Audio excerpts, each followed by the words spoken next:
हे बघा, आज मी परत एकदा घेतलेले आहेत बांगडे. व्हिडिओत दाखवते. बांगडो असा बांगडो, मोठं मोठं बांगडो आणि आहे, आणि त्यात आहे हे कोळंबी. मस्तपैकी त्याला मी हळद, मीठ आणि कोकम लावलेलं आहे. आता हे जाणार आहे फ्रीजमध्ये. माझा बांगडा गेला आहे कोळंबी फ्रीजमध्ये मस्तपैकी सेट व्हायला. हा बघा, त्याला सेट होऊन द्यायचं आहे 1 ते 2 तास. नंतर आपण बाहेर काढून त्याचं मस्त तिखलं आणि फ्राय करायचं आहे. चला तर मग आपण आता इथे वाटण बघूया. हे वाटण केलेलं आहे. या वाटणमध्ये ओलं खोबरं, कच्चा कांदा, कोथिंबीर, 3 काश्मीरी बेडगी मिरची, लसूण, धणे, हळद, चिंच मी स्किप केली आहे. भिराला चालत नाही, थोडे खोकला वगैरे असतो म्हणून म्हणून मी स्किप केले. पण चिंच टाकायची थोडंसं आंबट होण्यासाठी. आणि हां, बस हे सगळं झालं. आणि टोमॅटो घ्यायचा आहे. हे थोडं झालं की छान असं मिक्सरमध्ये पिसून घ्यायचं तुम्ही. हे काही आधी भाजायचं नाही, हे सगळं कच्चंच आहे. हे सगळं कच्चंच घ्यायचं आहे आणि नंतर तुम्ही याची फोडणी द्यायची आहे. चला तर मग आपण आता फोडणी देऊया. आता आपण इथे फोडणी देऊया मस्तपैकी. फोडणी देताना चांगलं तेल टाका भरून एकदम.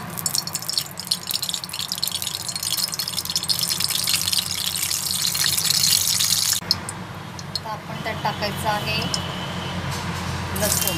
लसणाशिवाय फोडणी नाही. लसूण लागतंच. लसूण जरा लाल झाला असा त्यात आपण टाकूया कढीपत्ता. तर आपण यात टाकायचा आहे कढीपत्ता. झाला की मग आपण याच्यात ते वाटण सोडायचं आहे.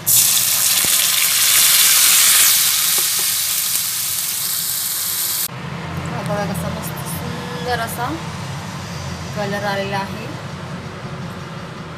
हा बघा. आणि आता याच्यामध्ये टाकायचं आहे थोडं सॉल्ट.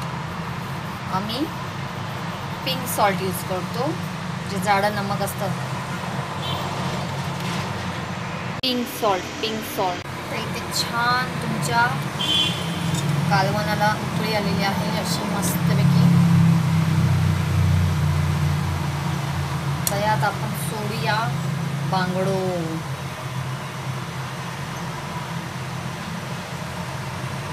बांगडे सोडूया तरंगायला. मी एकच टाकणार आहे कारण आम्ही आज दोघीच आहोत जेवायला. ते एक छान टाकलेलं आहे. त्याला छान मस्त उकळी येऊ द्या 5 किंवा 10 मिनटं. त्यानंतर गॅस बंद करायचा आहे. तुम्ही बघू शकता आपलं पीससुद्धा छान असं शिजलेलं आहे. हे बघा,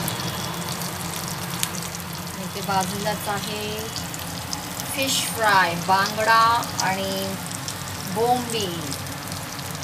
आणि यात मी टाकलेला आहे कढीपत्ता, ज्याने छान असा स्मेल येतो. सो कसं वाटलं आजची रेसिपी? लाईक करा, शेअर करा, सबस्क्राईब करा आणि कमेंट्स करायला विसरू नका. भेटूया पुढच्या एपिसोडमध्ये नवीन व्हिडिओमध्ये.